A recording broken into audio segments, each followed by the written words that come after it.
ዝም ብለ ጥፋተኞች ናቸው ብሎ መደምደሙ አስተማሪ አይደለም ብዬ አስባለሁ። እንደኛ አሽከርካሪዎች እናክብራቸው ነው። ስናከብራቸው እነማን ይከበሩ? ራሳቸው ሾፌሮች አንድ መሆን አለባቸው። እሱ ላይ ችግር አለ። እንግዲህ ሾፌሮች ሽልማት ይገባቸዋል ብዬ አስባለሁ። አዎ ዘርፎቹ እንደዚህ ስናያቸው በጣም ብዙ ናቸው። በጣም ብዙ አሉ እና እነኛ ላይ ለመድረስ እንደ መነሻ ነው። ይሄንን ቀስ በቀስ ለመሄድ ነው ታርጌቱ። መጨረሻው ሁሉም ያዳርሰው የትራንስፖርት ዘርፉ ሰላማዊ እንዲሆን ነው። የምናያቸው ዘመናዊ መንገዶች አሉ። እነኛ ዘመናዊ መንገዶች የሰው ሕይወት መጥፋት መሆን የለባቸውም። ሹፌሮችን ክብር እንስጥ ብለን ስንነሳ ምንድነው የፕሮግራሙ ዓላማ የሚለውና በተለይ ደግሞ የትራፊክ አደጋን ከመቀነስና የሰው ሕይወትን ከመታደግ አንጻር የንብረት ውድመትና ኢኮኖሚ ኪሳራን ይቀንሳሉ፣ የትራፊክ ሕግን ማስከበር ባህልን ያጠናክራሉ፣ ሌሎች ተሽከርካሪዎች ለወጣቶች መልካም አርአያ እንዲሆኑ ማሳያ እንዲሆን፣ ሰላማዊ ደህንነቱን የተጠበቀ የመንገድ አጠቃቀምን እንዲበረታታ፣ የሀገር ልማት ምርታማነትን ለማዘዋወር በተለይ ደግሞ በዋነኝነት የዝግጅቱ የሽልማቱ ዘርፎች የተለያዩ ዘርፎች አሉ። በህይወት ዘመን ረጅም ዓመት በተለይ በትራፊክ ግንዛቤ ላይ ለሰሩ ባለሙያዎችም ሽልማትና ክብር ይሰጣል። እውቅናም የሚሰጥበት ትልቅ መድረክ ነው። ይህ መድረክ በቀጥታ የቴሌቪዥን ሽፋን ስርጭት ያገኛል።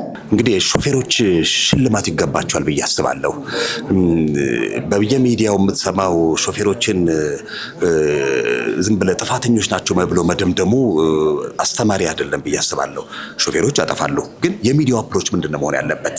ሾፌሮች ሰዎች ናቸው። ሰዎች ደግሞ መሳሳት የተሰጣቸው ጸጋ ነው። የሰው ልጆች ባይሳሳቱና ባይረሱ ኖሮ ዓለምን አጣጥመው ሊኖሩ አይችሉ ነበር። ስለዚህ የመርሳት ነገር እኔ ጋርና እንዳንተ ጋር እንዳለ ሁሉ ሾፌሮችም ሊረሱ ሊሳሳቱ ይችላሉ። ግን እነሱን የምንመልስበት መንገድ እነሱ ወደ ትክክለኛው ትራክ እንዲመጡ የምናደርግበት ነገር ግን ምንድነው መሆን ያለበት የሚለውን ነገር መመርመር ያስፈልጋል። በዛ ደረጃ አሽከርካሪዎች ከልባቸው ፕሮግራሚን እንዲያደምጡ፣ ቤተሰቦቻቸው እንደሚፈልጓቸው፣ ነገም ሌላ ኃላፊነት እንዳለባቸው፣ ራዕይ እንዳላቸው፣ ከመኖር የበለጠ ምንም ነገር የሚጣፍጥ ነገር እንደሌለ እንዲረዱ፣ ለስራቸው ዋጋ እንዲሰጡ በማድረግ ረገድ የማስተላልፋቸው መልእክቶች ለውጦች ሲያመጡ አያለሁ። ይሄ እንግዲህ ወደፊት ሲቆጠር ብዙ ነገሮች በሂደት ያመጣሉ ብዬ አስባለሁ። ግን በየተቋሙ አንዳንድ ቦታዎች ስትሄድ አሁን ሾፌሮች በቃ ሰኔ ያለቀ ምንም ግጭት አላደረስኩም ዘንድሮ በቃ ክፍያ አለኝ ብሎ የሚያስቡ ሾፌሮች አሉ። ያችን ክፍያ ደግሞ ቺንቺን አደርጋለሁ ብሎ ጉዳያቸውን ይዘጋጉባታል። ሾፌሮችን ስናበረታታ በብዙ መልኩ ብዙ ለውጦች እናመጣለን። አለበለዚያ የማታስታውሳቸው ከሆነ ቀጥረህ የምትተዋቸው ከሆነ እያጋጨ እያላተመ ዝም ብሎ እንዲቀጥል የምታደርገው ከሆነ ለውጥ የለውም። ስለዚህ ሾፌሮችም ስናበረታታ ለስራቸው እውቅና ሰጥተናል። አሃ ለካ ሾፌሩ የሚሸለማል የሚለውን ህፃን ልጅ እየያዘ ያድጋል። ሌሎችም ያልተሸለሙ ሰዎች እኔስ መቼ ነው የምሸለመው ወደዚህ የሚመጣው የሚለውን ነገር አውቀው ጠንክረው ስራቸውን እንዲሰሩ በማድረግ ትልቅ አስተዋጽኦ ያደርጋል። it will be one of the springboard ይሄን ለውጥ ዘርፍ ለመቀየር ብዬ አስባለሁ። ከታች ጀምሮ እስከ ላይ ሀገሪቷን የሚያንቀሳቀሱ ነዳጅ ጭነው የሚመጡ ደረቅ ጭነት ወይም ደግሞ ከባባድ ለሀገር የሚጠቅሙ ውድ ንብረቶችን ጭነው የሚመጡ አሽከርካሪዎች ከዛ በኋላ ህዝብን ከአንድ ቦታ ወደ አንድ ቦታ የሚወስዱ ሀገር አቋራጭ አውቶቡስ መኪኖች እንዲሁም ደግሞ በእሳትና ድንገተኛ በአምቡላንስ እንደዚህ እኛንም ለማዳን የሚሯሯጡ አሽከርካሪዎች በተጨማሪ ታክሲ፣ ባስ፣ የሜትር ታክሲ እነኚህ በሙሉ አሽከርካሪዎቻችን ሊመሰገኑ ይገባል። ስለዚህ እነኚህ ስናመሰግን ሙያው የተከበረ ይሆናል ማለት ነው። ሙያው ደግሞ የተከበረ እንዲሆን ከአሽከርካሪው የሚጠበቁ ነገሮች አሉ። በስነ ምግባር ማሽከርከር፣ ለወገን ማሰብ፣ ለንብረቱ ማሰብ፣ የሀገርም የወገንም የራስም ሀብት የሆነው በተዘዋዋሪም በቀጥታ ለሀገር ጉዳት ስላለው ስለዚህ ዛሬ የምናመሰግነው ሹፌሮችን በቀጣይ በሰፊው አዋርዱ ይካሄዳል ማለት ነው። አዋርዱን በሰፊው ቦታ ነው የምናደርገው። አድዋ 00 በሰፊው ይደረጋል። ብዙ እንግዶች በሚገኝበት የመንግስት ባለስልጣናት፣ አምባሳደሮች፣ እናንተ የሚዲያ ባለሙያዎች ባላችሁበት፣ ብዙ አሽከርካሪዎች ባሉበት ይህ አዋርድ ይደረጋል። አዋርዱ እንዴት ይደረጋል? የራሱ የሆነ አካሄድ አለው። ኮሚቴዎች አሉት፣ መስፈርቶች አሉት። በጋራ ሆነን ጠንከር ብለን ይሄን አዋርድ ማሳደግ እንችላለን። ዳኛ አይደለንም፣ ግን ሀሳብ ለመስጠት ለማገዝ ግን ፈቃደኛ ሆነን የተገኘ ነው። አንድ አሽከርካሪ ብቁ ነው ሲባል የራሱ የሆነ መስፈርት አለው። ምን ከመጀመሪያ ምን ያህል ዓመት አሽከርክሯል? የመጀመሪያ ይሆናል። ከዛ በኋላ ከአደጋ ንጹህ ነው ወይ? ይሄ ቼክ ይደረጋል። ምን ያህል አበርክቶ አለው? ምስክርነት ከተቀጠረበት መስሪያ ቤት፣ የሰዎች ድምፅ በሚዲያ እነኚህ በቴሌ እንዲሁም ደግሞ በተመረጠ ሚዲያ ጣቢያ በዛ ቮት ይደረጋል። የሰዎች ቮት ተጨምሮበት ህዝቡ ቮት ሰጥቶ በከፍተኛ ኮምፒቲሽን በውድድር እነኛ ሰዎች ይሸለማሉ። በተጨማሪ በልዩ ሁኔታ ሴቶች ይሸለማሉ። በልዩ ሁኔታ ሴቶች ረጅም ተጓዥ ሴቶች አሉ። በረሃ የሚጓዙ ከመሃል ሀገር ወደ ጠረፍ ከጠረፍ ደግሞ ወደ መሃል ሀገር እንደዚሁ የሀገርን ሀብት የሚያንቀሳቀሱ ጀግና ሴቶች አሉ። ከነኛ ውስጥ ሴትን ወክላ አንድ ሴት ትመሰገናለች። ለሴቶችም ክብር ይገለጻል ማለት ነው። ሌላው ረጅም ዓመት ያሽከረከሩ ለብዙዎች አርአያ የሆኑ የእድሜ ዘመን ተሸላሚ አባቶቻችንም አሉ። አንጋፋ ሹፌሮች እኮ አሉ። በጣም ትልቅ ሰዎች አሁንም እያሽከረከሩ ያሉ በጣም ደስ የሚሉ ሞገስ ያላቸው አባቶቻችን፣ ከነሱ ብዙ የምንማርባቸው ሰዎች አሉ፣ አባቶቻችን አሉ። እነሱም የእድሜ ዘመን ተሸላሚ ሆነው ልክ እንደዛው ይደረጋሉ። በመጀመሪያ ደረጃ ይሄንን ፕሮግራም ለማሳደግ ራሳቸው ሾፌሮች አንድ መሆን አለባቸው። እሱ ላይ ችግር አለ። ያም እዛ ማህበር ያቋቁማል፣ ይሄ እዚህ ማህበር እዛም የዚህ ክልል ምናምን ይባላል። ያ መጥቶ የከባድ መኪና እሱ ስፋቱ ብዙ ስለሆነ የቀላል መኪና የሚለው ነገር ወደ አንድ መጥተው ማህበራቸውን አቋቁመው አንድ እንኳን ባይሆን 4-5 ድርጅት ቢሆኑ በኋላ መዋሃድ ይችላሉ። አድርገው መደጋገፍ፣ አንዱ የሚሰራውን አንዱ መደገፍ፣ አንዱ የሚሰራውን አንዱ ከስር ጠልፎ የሚጥል ቅሬታ ውስጥ የሚገባ ከሆነ ራሱ እንቅፋት የሚሆንብህ ያኛው ነው። ሁለተኛ ደግሞ ይሄንን ማሳደግ ያለበትን ሊያግዙ የሚችሉ ፖዚቲቭ የሆኑ የመንግስት አካላት አሉ። ኔጌቲቭም እንዳለውላ ፖዚቲቭም ስላለ እነዛ ፖዚቲቮቹን ይዞ በመንቀሳቀስ ይሄ ፕሮግራም እንዲያድግ ከዛ በመንግስት ደረጃ እውቅና ተሰጥቶት ትልቅ ደረጃ እንዲደርስ ለመስራት ትንሽ በደንብ ሁሉም መተባበር አለበት። ድሮ የተለመደ ነገር አለ።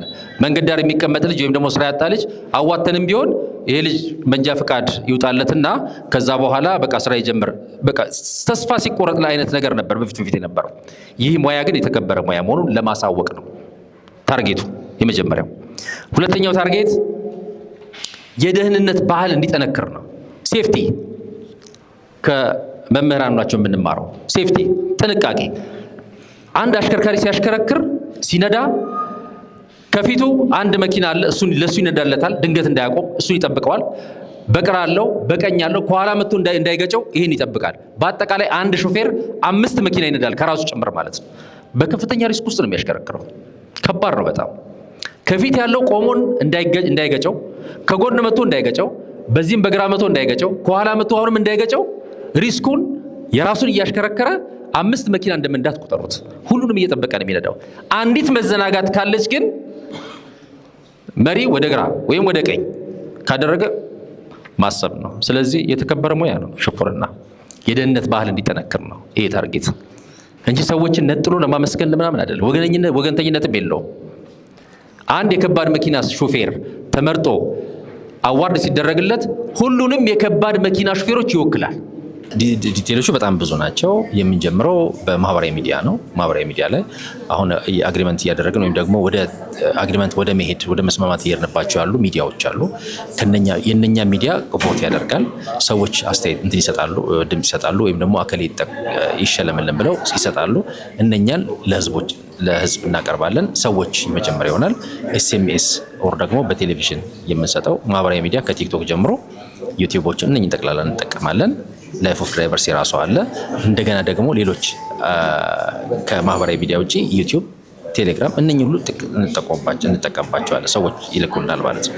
ያን ሰብስበን ይሄን ያህል ሰው ተጠቁማለን እየቀነስን በእድሜም በአገልግሎትም በእውነታም ይሄን እየተረዳን እንሂድና መጨረሻ ላይ የደረሱ ሰዎች ላይ ስንደርስ እናደርጋለን። ዶክመንተሪ ይሰራላቸዋል ማለት ነው። ወደ ህዝብ እናቀርባለን። ይሄን ጠቅላላ ህዝብ የዛን ጊዜ ነው ትክክለኛው ውጤት መጨረሻ ላይ የሚታየው ማለት ነው። እና አጭር ቁጥሮችን አሁን አላሳወቅንም፣ እናሳውቃለን በቀጣይ። ለምን የምንመርጣቸው ወደኛ የመጡ ሚዲያዎች አሉ፣ እኛም የሄድንባቸው አሉ። ከነሱ በምንወስደው ቁጥር ነው የምንጠቀመው። አሁን ከዚህ በቀጣይ እንገልጻለን። የማስተላልፈው መልእክት ሁሉም ጋር ጥንቃቄ እናደርግ የሚገባው የምናሽከረክረው ንብረት የምናሽከረክረው መኪና ትልቅ ኃላፊነት ይዘን ነው። ህዝብ የሚወስድ ከሆነ የሚጭን ከሆነ በጣም ብዙ ህዝብ ነው እዛ ጋር ኃላፊነት ያለበት በጣም ብዙ ሰው አለ። ለነኛ ማሰብ ይጠበቅብናል። አሽከርካሪው ላይ እግረኛው ላይ እንደው ተረጋግቶ አስቦ ከመሻገሩ በፊት ግራና ቀኝ ቢያይ፣ እግረኛ መንገድ ባለባቸው ቦታዎች ላይ ቢጠቀማቸው፣ በሌለባቸው ቦታዎች ደግሞ አረጋግጦ ቢሄድ፣ ህግ አስከባሪዎች ደግሞ እንደው በተቻለ መጠን ግንዛቤ መስጠትን ቢለመድ ቀጥታ ወደ እርምጃ ወደ ማስገደዱ ከመሄድ በፊት አስቀድመን እንደው ግንዛቤ የምንሰጥበት የምናስተምርበት ሁኔታ ቢፈጠር ጫናዎች ላይ ጫና ችግሮችን የሚፈጥሩ ህግ አስከባሪዎች ስላሉ እውነተኛው በትክክል የሚሰሩ የሚያስተምሩ ትክክለኛ ቅጣት የሚቀጡ ሰዎች አሉ። ትክክል ነው፣ መቀጣትም አለበት። ማንም ሰው ያጠፋ መቀጣት አለበት። በዛው ልክ ደግሞ ፓራላል እየመከርን እያስተምር ወንድማችንን ከጥፋት ምን መልሰው የሚል ላይፍ ኦፍ ድራይቨርስ ኮንቴንቱ በትራፊክ በሴፍቲ እንዲሁም ደግሞ ሙሉ ሙሉ በአሽከርካሪ ላይ የሚሰራ እንትን ነው፣ ግንዛቤ ሰጪ ነው። ከዛ በተረፈ ለአሽከርካሪዎች ግንዛቤ ከመስጠትን ባሻገር አንድ ብለን ብንጀምር አሽከርካሪዎች ብዙ ስራ ፈተው ሊቀመጡ ይችላሉ። ስራ ፈተው ሲቀመጡ ስራ ያላቸው ወይ ደግሞ ንብረት ያላቸው ባለሀብቶች ጋር ጥሪ እናስተላልፋለን። እንዲወስዷቸው ስራ እንዲወስዷቸው እንዲቀጥሯቸው እናመቻቻለን። ጉዳት የደረሰባቸው አሽከርካሪዎች ብቻ ሳይሆኑ እግረኞችም እንዲረዱ እናመቻቻለን። ብዙዎችም ልክ እንደዛው ከ20 ምናምን ሰዎች በላይ ተረድተው ህይወታቸው ተስተካክሎ ወደ ጤንነታቸው ተመልሰዋል።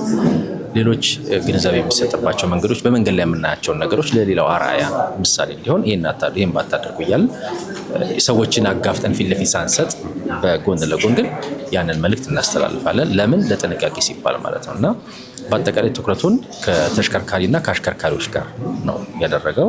ሴፍቲ ላይ ነው ዞሮ ልክ በሚዲያው ላይ እንደምናየው ሴፍቲ ያንን በማህበራዊ ሚዲያ ላይ ለበጎ ለመጠቀም ማለት ነው።